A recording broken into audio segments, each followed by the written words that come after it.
What's up, you filthy casuals? Welcome back to the Global Gaming Network channel, the place where we get to go over everything to do with esports across the globe. Plenty to go over on today's episode, as now we have landed in Boca Raton, Florida for Major 3 for Call of Duty. VCT playoffs are on the horizon across all 4 of their regions, as well as League of Legends news happening across the globe in Counter-Strike IEM Melbourne. There's so much to talk about. This is Today in Esports.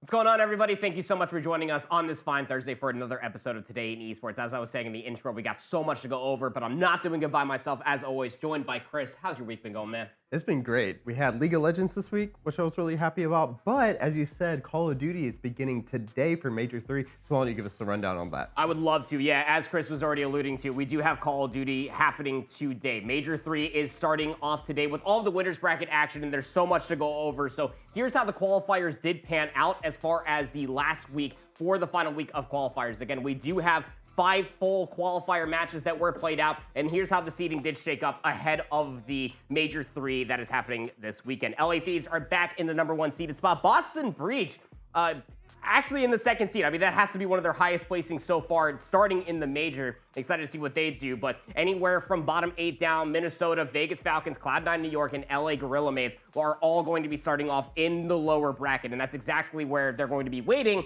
for a lot of these opening matches to start. As I was saying, this is starting today with the opening matchup being LA Thieves versus the Ravens. Then we'll end up having Faze versus Surge, Ultra Heretics, and then ending the day will be Breach versus Optic. And as far as all of these matches are concerned, there's so much to talk about. We're going to be starting off from the top of the bracket, working our way all the way down, permutations, who looks good, who looks like crap, all of that good stuff as well. So starting off with LA Thieves versus the Carolina Royal Ravens. This one's going to be an interesting one again because the last qualifier match was the Carolina Royal Ravens versus the LA Thieves, and it was Rex's debut. LA Thieves back in the #1 seed. Look, you go back to Major 2, wasn't exactly the showing that they wanted. They lost to Boston Breach round 1, and then they lost to Toronto Ultra 0-3 in the lower semifinals. But the Carolina Royal Ravens, they just went through that roster change. Like I was talking about, that guy in the front right, Reese Vivid, has been dropped. Rex is now playing with this roster, and it did not look good there on that debut. I'll tell you that much. Good time, buddy. But look, when it comes down to it, Carolina Royal Ravens on land are a different beast. TJ Howley as well as Gwyn, you never really want to count out what those guys can do. And I've experienced what Rex can look like on land firsthand, but the stats so far don't look good. Again, it's only 3 maps so far that Rex has played against LA Thieves, but a .61 overall KD, that's not going to be good enough. You need to show up on land. So Carolina Royal Ravens, albeit 0-5 in control, going up against the #1 control team, will probably lose map 3. They're going to have to probably get it done in 4 by way of the hard points. But now moving over towards the next matchup, Vancouver Surge going up against the Atlanta Faze. And this, as far as Stage 2 is concerned, a lot of people remember especially what happened at Allen, Texas. Winners Finals, went to map 5. Drazo had an insane clutch, and then we made it to the grand finals, and the Vancouver Surge just seemingly ran out of gas. They were 1 loss in this stage, the qualifiers, and it was to the LA Thieves, and they lost 0-3. Search and Destroy did not look good. They lost the dealership 3-6. And the hardpoint, which they're notoriously better at, they lost on Skyline 183-250. On this last major, Surge definitely had a pop-off performance. We're going to see what Neptune can do, but they're going up against the #1 team of Atlanta Faze. And although they were threatening to start in the lower bracket, we know no matter what on land, these guys are absolutely going to perform. They 4-0 smoked Vancouver Surge in the grand finals, even going in towards Major 1 when they were the #6 seed, much like they are right now. They actually won the whole dang thing. Look, hardpoint has not looked good for them this stage. Maybe not even control, but it's Atlanta Faze. They're playing to bolster their map pool. They want to make sure their best of 7 is that strong, so that way they are undeniably the #1 team in the game when it comes down to grand finals, either Major 3, Major 4, or champ. So over towards the next matchup, we do have the hosting team, the Miami Heretics, down in Boca Raton, Florida, taking on the Toronto Ultra. And there's a lot to unpack for this one. The winner will face the Thieves or the Ravens, and then the loser actually goes down to face LA Gorilla Mates. So a very winnable lower round 1 match for either of those 2 teams.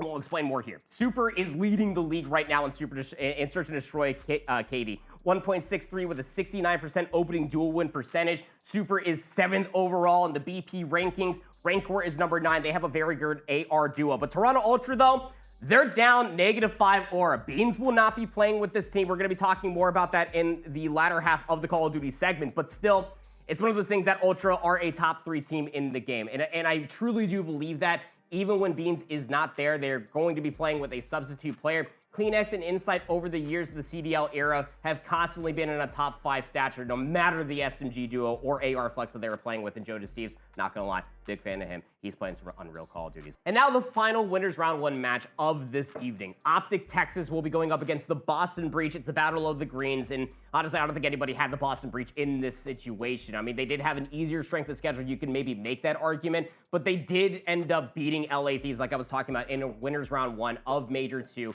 just last month. So you know that these guys are ready to play. Snoopy looks really good. Awakening is an animal. Cammy's playing unreal. And then Purge, so long as he's able to kind of hold a light to what Snoopy is laying down on the map, then you definitely know that Boston can probably make a very good run. And they need to, given how low they are in the standings, just to qualify and guarantee a solid seed for champs. But Optic Texas, they've been on the up and up. At this moment in time, they are currently playing with Hook. They dropped Pred. They acquired Skies from LA Gorilla Mates after he got released from that contract. And they dropped Kenny, who's now on the Minnesota Rockers. So there's a lot of moving parts for Optic Texas, but they're a vibey squad. And it seems that Shotzi is definitely feeling a lot more comfortable. You got to see that in the map 1 win versus the Atlanta Faze on that Hacienda. But I digress. They need to translate whatever sort of semblance of success online into land. The Green Wall and all of their fans are definitely yearning for it. But that's not the only thing we got going on as far as Call of Duty. We do have some COD news to be talking about.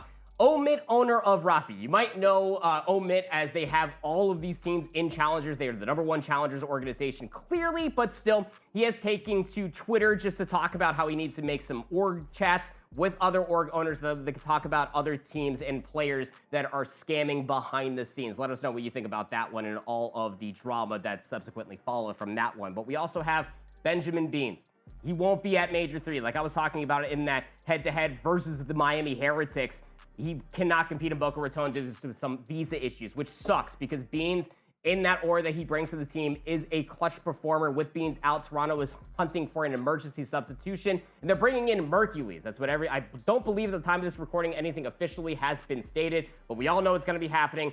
Young player Mercules from the FC Stallions we've seen in recency of Challengers will be playing. He's a very solid AR flex. He recently was on Omit Brooklyn. He was playing alongside of Dylan Rex. And even though throughout Challengers League Season 3, Rex only played 2 series, Mercules was actually outperforming him. And although it is online, I highly regard that Mercules will be able to do quite well surrounded by the Toronto Ultra boys. But that's all we have as far as Call of Duty is concerned. Again, Boca Raton is happening this evening. It's going all the way across Sunday. So you want to make sure that you tune in on Monday's episode as we go over everything to do with Call of Duty. But now we're going to be shifting our focus alongside Chris with some League. We are, and NA Super League have finally concluded, so we're going to go over that, what's been happening in Europe, and where we're going to be going from here, moving towards MSI in the next couple of weeks. So let's go ahead and get started with NA. C9, who's looked like they're on fire, did play one of their games versus Lyon to take the first seed, so let's go ahead and take a look at that match.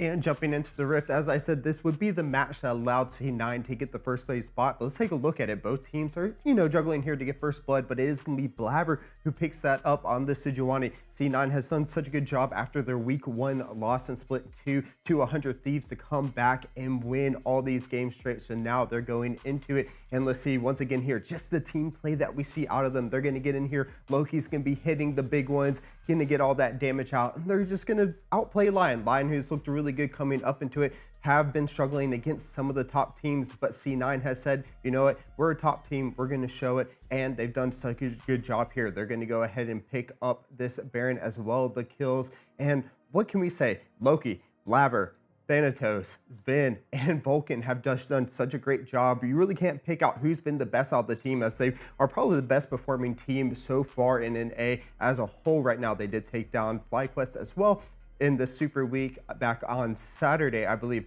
and such a great job. They'll be picking up that first place seed going into the group stage. So as we talk about that, and as I said, that was the conclusion of Super Week. So we did have the positioning phase, which was changed going into this now that Fearless has been implemented. So let's take a look at the standings real quick after Super Week concluded. As I said here, Cloud9 has picked up that win. They move into first place after the tiebreaker against FlyQuest this week, both sitting at 6-1. 100 Thieves securely in that third spot, 5-2. Team Liquid Honda 4 and 3, Lyon, Shopify, Dignitas, and Disguise all sitting in those bottom 4 spots. Now let's move on to we're going to next as we enter the group phase. So as we said, the first 3 weeks were positioning phase, and now weeks 4 through 7 will be a group phase. As we can see, the groups have been split here in the snake style draft. So in Group A, we have Cloud9, Disguise, Lyon, and Team Liquid versus Group B, which will be FlyQuest, Shopify, Rebellion, Dignitas, and 100 Thieves. So a little bit on this.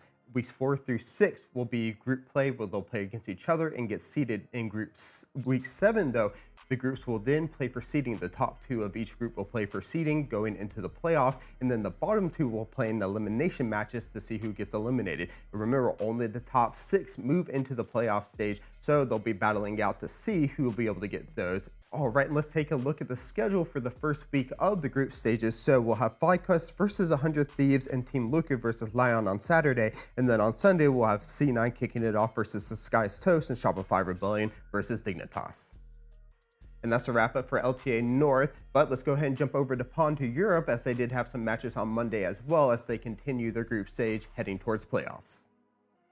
We had MKOI versus Vitality, and what a match it was. Vitality really needing some wins here, and MKOI as well, but it would be Vitality who did pick up the 2-0 versus KOI going into this. Now we're taking a look at match 1, both of them going back and forth, but it is going to be Vitality who just gets the jump here. That Pantheon jungle so strong, and a little bit of misplay by KOI, missing some of their CC, but here we jump into the Otacon, and look at this Niski play though. He is able to boot JoJo out of the fight, causing JoJo to have to burn his teleport to get back in, but that 5v4 was all Vitality needed. They secure the Otacon, they secure 3 of the kills. They are going to move into the base. Using that momentum, they're going to pick up game 1.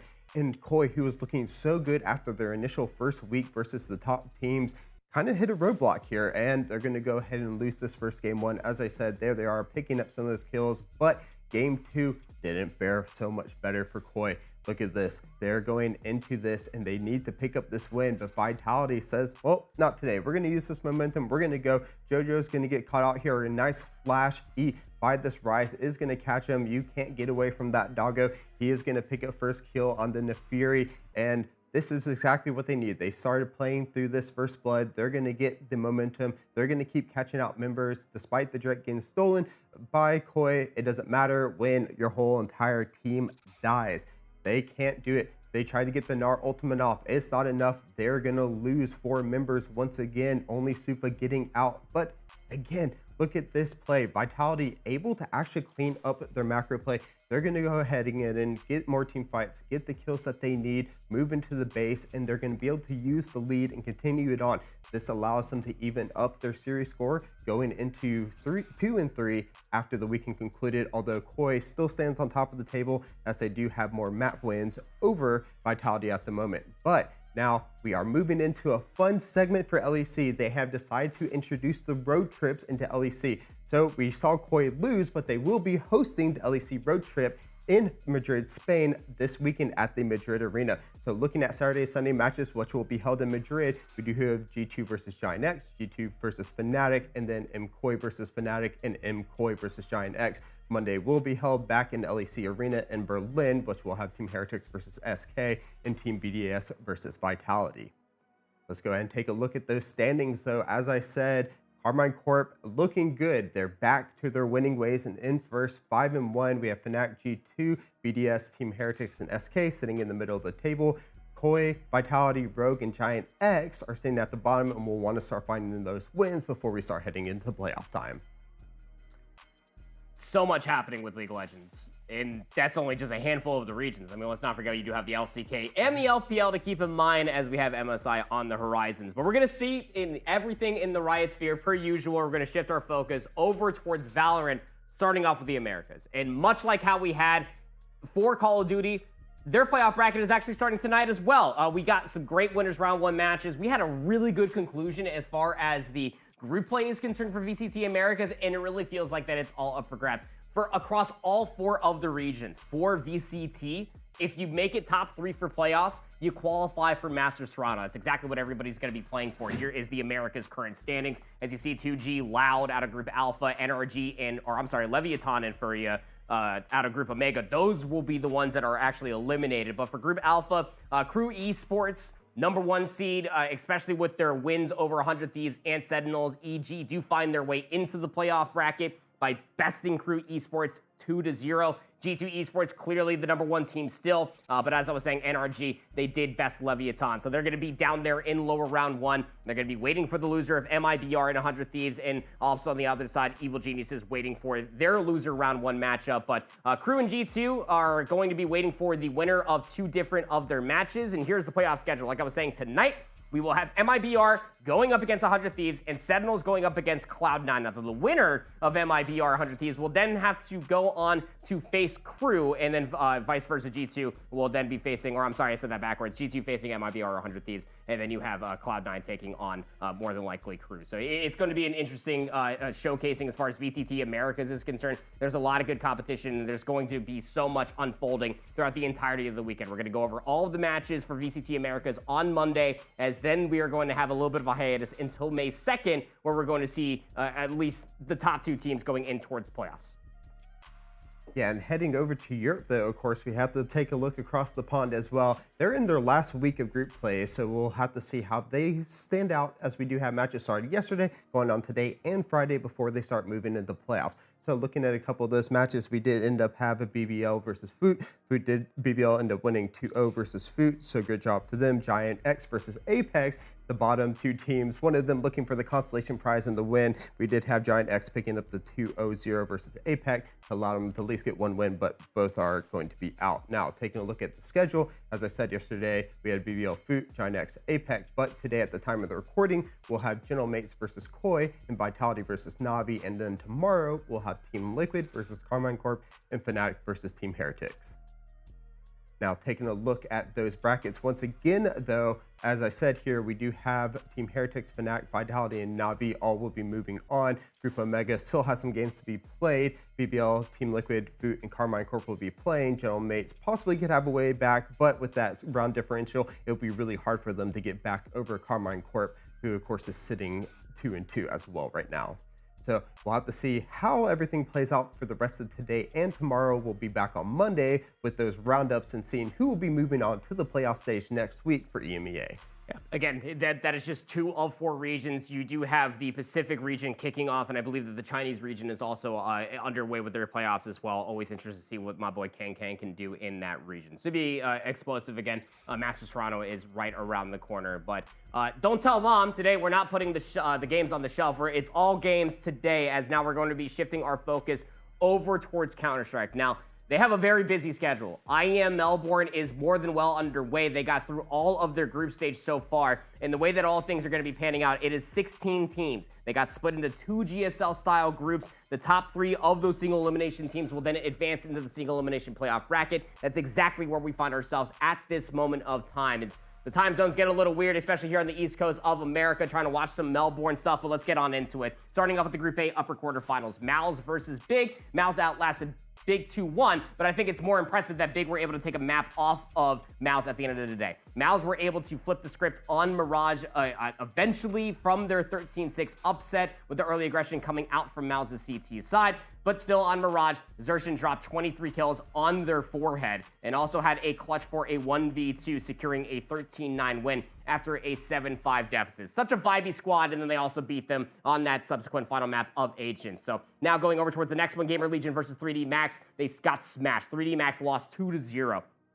Surgical precision being showcased for Gamer Legion all over the place. Excuse me. Ancient was 13-4 blowout. Rez dropped 20 sniper kills and 4 kill hold on the B bomb side while crushing 3D Max.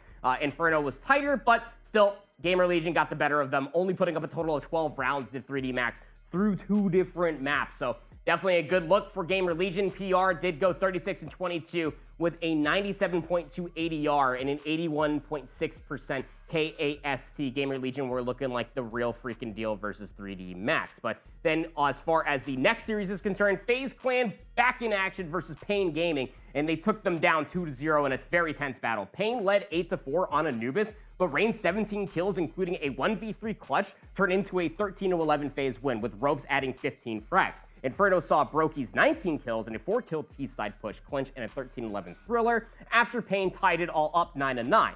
Rain's 30 kills and a 1.25 rating led the charge. Faze's veteran poise shone through, and Payne's late rally just simply was not enough. Faze were able to win this series 2-0. Rain had a fantastic performance, 30 and 25, 77.5 ADR, and a 77.1% KAST, only losing 22 rounds. Complexity going up against the Mongols. And again, Complexity are here because Spirit opted out, but the Mongols upset Complexity 2-1 with a tactical flare. Complexity grabbed Anubis 13-11. Grim's 19 kills and a 3-kill hold on the A-bomb site edged through a 6-6 half, but the subsequent last two maps, Mongols push it to overtime there in the map 2 on Ancient, and then Inferno, Mazzino's 19 kills and a 1v2 clutch sealed the deal for a 13-10 victory. Overall, Mazzino, 57 and 47, 77.4 ADR. Complexity did look nice. I mean, pushing it to overtime in that map 2 and still putting up 10 rounds in the Inferno is definitely something to write home about.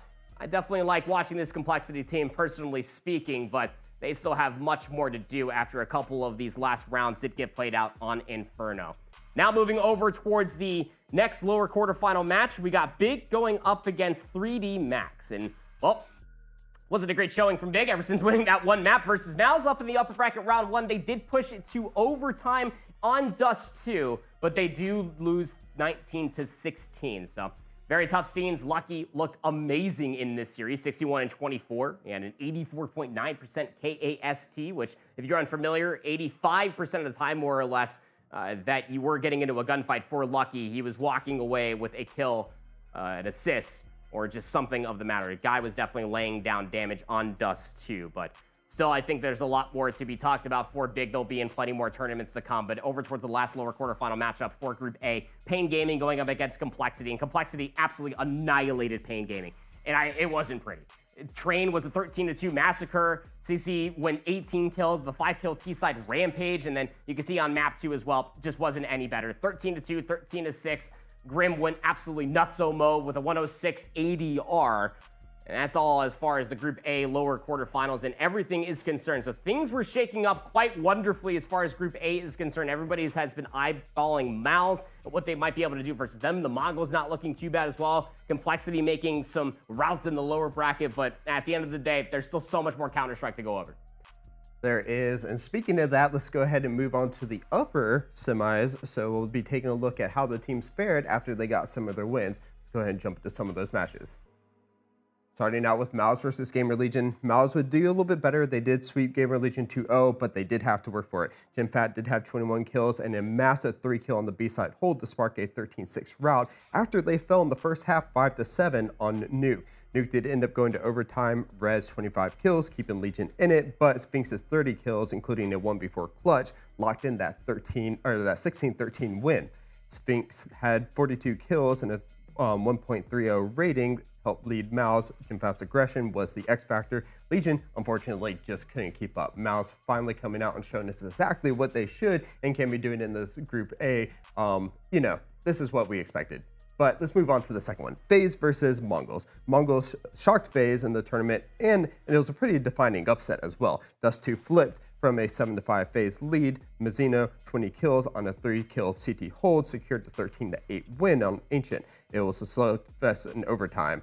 Let's go ahead to it. Faze led 8-4 in the half, but Mazzino again coming out 26 kills and a 1v2 pistol round clutch helped them win 16-13. Mazzino 46 kills overall and a 1.35 rating. It was just massive, colossal. Mongols, this is what you expect. And there it is, just hitting his head off of that, but they come back, they win it, and that's exactly what we're expecting out of this team here. And the upset against Faze, we'll have to see how they can come back from it, And is that enough for it? But let's move on to Faze again. Now they're in the lower semifinals versus 3D Max. Now they were able to rebound against 3D Max with 2-0. Savvy doing a great job. Dust 2 was a 13-1 annihilation. Elgil's 15 sniper kills, had a 4-kill Scion A, basically crushing all 3D Max on the T side. Nuke was tightened to a closer 7-5 half, but Kerrigan came out with 19 kills in a bold mid push, helped seal the deal 13-7 for them to get the win. Elgil's 28 kills, 1.41, leading the edge of Faze. Kerrigan's leadership was definitely clutch, and this is what you're expecting out of Kerrigan. We talked about this before. He's at his 20th major, so we're expecting him to step up, and he did help to get them the win. Now let's move on to the second upper semifinal match. We have Gamer Legion versus Complexity. Legion did end up edging out Complexity 2-1. Pretty wild series. Train saw Rez's 27 kills and had a 1v3 clutch in a power 13-9 win. After being in the hole 5-7. Complexity did answer back on Ancient. Halzarak had 17 kills and a 4 kill on the B side, holding a clutch 13-5 route.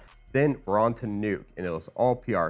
21 kills, 3 kill entry, sealed a 13-4. They were able to bring it back. They said they didn't want this one to be close, and they took it. Rez had 55 kills and a 1.29 rating, which helped lead Gamer Legion to the win. Which means now we are set up for our finals. Again, you already guaranteed top 3 if you made it to the winners bracket finals, so you're already making a playoffs, but this is very important for seeding.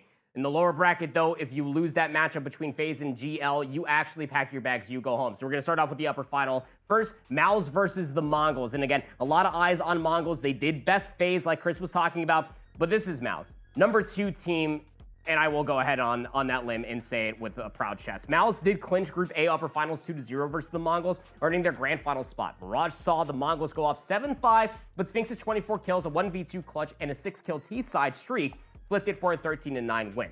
And then you got to feel like the wins were absolutely taken out of the sails if you are the Mongols. They're such a vibey team. You get to see that in a lot of these different clips and stuff. The last few rounds as surgical as ever. Mouse now up 1-0. Over towards the nuke we go. It was a clinic. Jim Fat dropped 16 kills, including a lurking 3-kill round on B. Locked up a 13-7 victory after a 5-7 deficit. Sphinx's 39 kills and a 1.27 rating led Mouse, with Torzi's 12 op kills adding some flair. The Mongols' aggression faltered against Mouse's teamwork per usual. It's what we praise Mouse for and why they play against Vitality so well as well. Now over towards the lower finals. FaZe going up against Gamer Legion. They upset FaZe 2-0 to storm into the playoff bracket, excuse me. Mirage was a double overtime epic. FaZe led 8-4, but Rez had 30 kills, a 1v3 clutch, had a 4-kill T-side push, and nabbed a 19-16 win against FaZe, who got some explaining to do at the end of this one. This is not exactly what the organization's been looking for, but down 0-1, you go in towards this map. Nuke had FaZe up again, 8-4 in the final round. You feel like they're going to be sitting pretty. PR, though, 18 kills and a 3-kill entry on a flipped it for a 13-11 victory after a 5-7 hole. Rez had 46 kills, a 1.32 rating, and it was a monstrous series from them all together. Gamer Legion's composure absolutely stunned FaZe. It was a heartbreaking exit for such a crowd favorite. They got some explaining to do, to say the least. A top 8 finish just ain't good enough for FaZe. And here's how the playoff bracket all ended up panning out after all of those matches. Again, Mouse did best Mongols, so they will get the number 1 seed out of Group A, having a first round bye for the playoffs. The Mongols will be slated on in there going up against another team from Group B. And then Gamer Legion, besting FaZe 2-0. Not a whole lot of people saw it going down that way, but FaZe definitely did not play their best Counter-Strike on the 23rd of April. Gamer Legion will be that 3rd seed coming out from Group A. And that was Group A. But we still have all of Group B to go over. And as you wanted more Counter-Strike, here it is, Group B. And, well, we start out with Vitality. Vitality, in much of their fashion, surgically dominated by FlyQuest 2-0. And who could have seen that coming, right? Anubis was a 13-2 slashing rope 16 kills on a 5-kill A side while holding FlyQuest T side by round 4. Nuke saw Zywoo 17 kills, 1v2 clutch to seal a 13-8 win after a 6-6 half. A little closer than anyone probably thought, but they still pulled out in. Rops 36 kills, 1.38 leading Vitality. Now let's move on to the next one. Virtus Pro versus Team Liquid. Team Liquid out-dueled Virtus Pro 2-1. It was a pretty gritty series. Twist 18 kills and a 3-kill mid hold to take Dust 2, 13-8. Virtus Pro retaliated on Mirage though. Fame 20 kills and a 4-kill on B site Defense Plus for a 13-8 win. Now the cider map. Ancient went to Liquid's way. Flamus 21 kills, 1v3 clutch sealed the 13-10 victory. So great job to them. Back and forth banger. Definitely worth a watch if you didn't see it. Neris got 48 kills, but you know, what can you say? 48 kills, 1.26 leading. Liquid just basically came out to play at the end of the day here. So great job to them, and we'll have to see how they move on to the rest of it. But upper quarters, Falcons, Mondesi. Moving on here, we'll have to see how he does with this team, and they swept Saul 2-0 with a clinical map control. Nuke saw Kaisen 14 kills, 3 kill on the CT hold secure 13-8 after they went down 5-7. Dust 2 was Mondesi's show though. 20 kills, a 1v2 clutch, and sniper dominance, helping them clinch the 13-9 victory. That is all you want to see, but his op wizardry duel here, just so crazy to see out of him, and that's exactly what Falcons were looking for when they picked him up. They're going to take that 2-0 victory over Saul to help push them forward, and we'll have to see how they do in the rest of the series though. But we still got more games to go in this upper bracket quarterfinals. We have MIBR versus Na'Vi, and it was a 3-map banger. Na'Vi battled past MIBR 2-1 with veteran grit. MIBR snatched Anubis 13-9. With Legacy having 20 kills and a 4 kill on the T side, overcome the 5-7 whole deficit in the first half. Though Na'Vi came back on Mirage, they would win 13-5 in a pretty dominating fashion. IEM 19 kills and 1v2 clutch shining. Inferno though saw IEM 19 kills to seal the deal, 13-9 win. IEM had 50 kills in total, a 1.30 rating, and Na'Vi's experience trumped over MIBR. Now, moving on to Group B's lower quarters, we have Virtus Pro versus FlyQuest, and FlyQuest stunned VP in a 2-0 brilliance. On Inferno, we had a tight 20 kills, 3 kills on A side for Regali, who held the clutch in a 13-11 win after an even 6-6 half. Now, Dust 2 was a 13-6 rout. Regali had 32 kills and 1v3 clutch, shedding VP CT side. Regali, 43 kills in total and a 1.40 rating, was electric. FlyQuest on their Cinderella run, they roll on. So what do we expect here after that thrashing? They came back. Let's look at this gunplay on here, getting that pickup wheel on that last round needed to pick up their win. We move on to the second lower quarter, which we have Saul versus MIBR. And now MIBR outlasted Saul in a 2-1 very chaotic series here. Anubis, map number 1, saw Insanity with 30 kills, a 143.9 ADR, and a couple of 1v2 clutches to help them power to a 13-10 win after going down in the first half 5-7. Saul though hit back on Nuke 13-5. Just great job by both teams. We saw Kajut get 25 kills and a 4 kill holding down, dominating, and helped them win the map number 2. Now onto Inferno, the decider map. It was all Safi's 23 kill, 1v3 clutch helped them seal the 13-10 victory, and Sandy's 51 kills helped lead MIBR to a clutch shining factor to help to give them the win. Which means now we have everything slated for our upper bracket semi-final matchups, and this one, as far as Group B is concerned, was definitely one to behold for itself. Again, any group with Vitality in it is definitely one to watch, in my opinion, as well as Falcons. So starting off with the Group B, in the upper semifinals, we have Team Vitality going up against Team Liquid, and poor Team Liquid, I mean, they bested a very weak VP, and they felt high going in towards this one, I'm sure, but Vitality absolutely suffocated them. Mirage saw Zywoo's 16 kills and a 4-kill B-side hold power onto a 13-5 win. Nuke was a little bit tighter, I suppose. It was 6-6 after the half, but it is Nuke at the end of the day. Robes had 23 kills and a 1v2 clutch and sealed a 13-8 victory. Again, it was a 6-6 half. That is just how good Vitality is on that side of the bump. FlameZ's 36 kills and a 1.35 rating led Vitality's CT side. Strats were absolutely flawless. Now moving over towards Falcons versus Na'Vi, they got absolutely toppled, did Na'Vi. They did take a map, and Na'Vi did take that Inferno, but it was only 13-9. Bits 23 kills and a 3-kill CT hold flipped a 5-7 deficit versus a new-looked Falcons. Mirage then had Mondesi's 25 kills and a 1v3 clutch, nab a 13-11 win, which meant that we were map 3 bound. I mean, even though you had that Herculean first half for Na'Vi, it wasn't enough. So Dust 2, it beckons. It was a 13-4 absolute B2A moment for Falcons versus Na'Vi. Mondesi won 19 kills with the AWP alone, and his masterclass was shining through. Mondesi had 57 total kills with 32 deaths, had an 86.8 ADR. He was definitely the player to watch on this series because, of course, he was. Falcons had a massive amount of resiliency, but now we move over towards the lower semifinal matchups. Na'Vi going up against FlyQuest. Na'Vi did outfight FlyQuest 2-1 with a tactical depth. JL's 18 kills and a 4-kill A-side hold took Inferno 13-7, and FlyQuest did do their best to answer back on Mirage, And well, they were able to do just that, 13-9 in the second map. And I'm not going to lie, Heretics, 22 kills and a 1v2 clutch absolutely helped things out. Here's a fun fact, by the way. They also brought this up on broadcast. I don't know if you guys know this at home, but why don't you go ahead and just spell Heretics' name backwards real quick one time for me. Ancient saw IM's 21 kills and 3-kill T-side push seal a 13-8 win towards the end, and IM's 52 kills, a 1.29 rating, led Navi's experience all the way through and through. This was a wild series, and although the scoreline might not fully suggest it, it was extremely competitive. FlyQuest was here fighting, but now we go over towards the final lower semifinal matchup. Team Liquid, MIBR.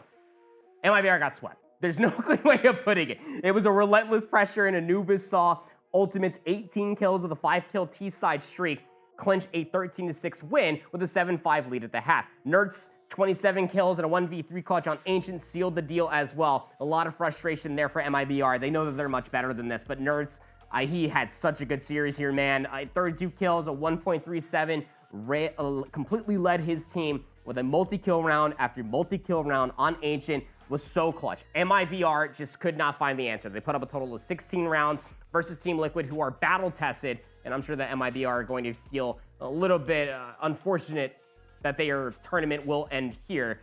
And that's all we got as far as the semifinals are concerned, but we still got 2 more matches to cover before we finally reveal the playoff bracket. Chris, why don't you take us through those? And let's go ahead and jump into those Group B upper finals, and well, Vitality versus Falcons, probably the match everyone was looking forward to, and what a banger it was. But Vitality would end up locking in their playoff spot with a 2-0 win over Falcons with a pretty veteran post. Mirage, though, went to overtime. Falcons did end up leading the first half 7-5. Mezzi, 24 kills, a 1v2 clutch, and a 4-kill on the T-side push helped secure the 16-13 win for them. But this is exactly what we see popping off there. After that win round, though, they go to Inferno, and Zywoo, it was his playground. 18 kills, 99.6 ADR, 3 kills on the B-side hold to clinch a 13-8 victory after a 6-6 half. Zywoo ended up with 36 total kills, a 1.31 ADR, leading his team. The Inferno dominance was unreal, and Falcons' Mirage fight was fierce, but it ended up falling short. And, you know, this is exactly what we're looking for. Look at the teams here. Falcons coming up clutch, especially with Modesty showing great first halves, but we'll have to see if they can translate those into second half wins, especially if they want to beat a team such as Vitality going forward in the rest of the tournament. But there it is, Vitality taking that first seed in Group B and moving on, Falcons taking up the runner-up. So we'll have to see where they go from here in the rest of the tournament. But here, lower finals, you lose and you're out. Navi versus Team Liquid, and Team Liquid edged out Navi 2-1 in a nail-biting series. Anubis saw Zerts getting 16 kills and a 4-kill in the CT hold to help them power through a 13-6 win, though Navi stormed back on Inferno for a 13-10 win after an 11-1 first half. JL, 16 kills and a 1v3 clutch shining. But now we move on to the decider, Ancient. Sui, 20 kills and a 3-kill mid-push clinch the 13-8 victory after going down 5-7 in the first half. Nerds, 45 kills, a 1.28 leading. Sui calls Ancient the difference, in Navi's Ancient meltdown stung. So congratulations to Team Liquid for moving on in that lower finals, and just a great job. As we can see here, the kills coming out, getting the clutch out of Team Liquid. This is exactly what we want to see, and see if maybe they can make a continued run through the playoffs in the rest of the tournament. Great job from them, winning the 2-1 once again, and in a pretty dominating fashion on the last map. I think it goes without saying, Team Liquid are pretty good at Anubis. They're pretty good at Ancient. And that's a really tough shake of things for Navi, given the simple circumstance that Team Liquid just absolutely desecrated their previous round opponent to be able to themselves in this situation. So here is the overall playoff bracket for Group B. Team Liquid, with that 2-1 win, they have solidified themselves as the number 3 team from Group B. Vitality, this is my surprise face. I know you can't see it. Vitality are the number 1 seed from Group B. Falcons really did have a chance to be able to win that series, if not be able to extend it towards a map number 3. They kind of scammed that map number 1, but that's all for you to try to converse about in the comments down below. But we do have the playoff bracket. It is finally ready to be revealed. Let's rip the curtain off of this bad boy and talk about it. Mavs Vitality, they are the number 1 teams from the Group A's and B respectively. They're going to get that winners round 1 bye. Falcons versus GL could be a sneaky banger. I mean, Falcons did play Vitality pretty close, but GL did look good in the Mongols versus Team Liquid. Who the hell knows which way that's going to go? Does the Mongols look shaky? Team Liquid look good? Who's your favorite to take everything? Don't say Vitality. Oh, I was going to say Falcons. I think that they will be able to shore up. They led and went even in their first match versus Vitality. The hardest team, the best looking team so far in the group stages by far. And if they can beat Gamer Legion, they have to go against Mouse, who looked a little shaky in some of their matches as well. They can shore up that second half. I believe they can take it all the way. You heard it here first. Chris is going to go with Falcons. I'm very much so on the side for Malice to take this entire tournament home. They look good in their previous tournament versus Vitality, but we're not here to give you the full predictions. We're just here to start the conversation. So why don't you go ahead and hop in the comments down below, like, subscribe to the video, do all the good fun stuff, and make sure you're tour guiding yourself through the Global Gaming Network channel. We got tons of different shows queued up, hard stuck, whatever it may be, that are going more involved with these games in a lot of the different regions as well. There's so much going on in esports, but that's all the time we have for today's episode. Hope you all enjoyed. On behalf of everybody involved, thank you for watching. This has been Today in Esports.